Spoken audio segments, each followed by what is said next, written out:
Сусана Жемилева. Баклачыкнын мажаралары. Сайгылуу достор, Кырым Junior такымы сизлер үчүн кичик бакшыш азырлады.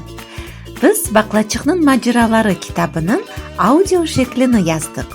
Кыш таттиллери дебамында каналымызда эр күн эки якын дост Лейланин Энвернин мажаралары акында миракылы икенин экишер бөлүмү чыкачак. Кошулуңуз ве Баклачыкнын тылсымы саясында тууган Кырымыбыздын эң ажайып көшөчүклөрүнү зиярет этиңиз. Ондан да кайры тылсымлы калакай ана ве обур жадынен таанышыла билесиз.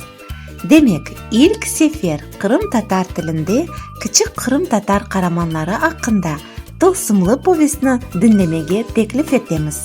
Качырмаңыз.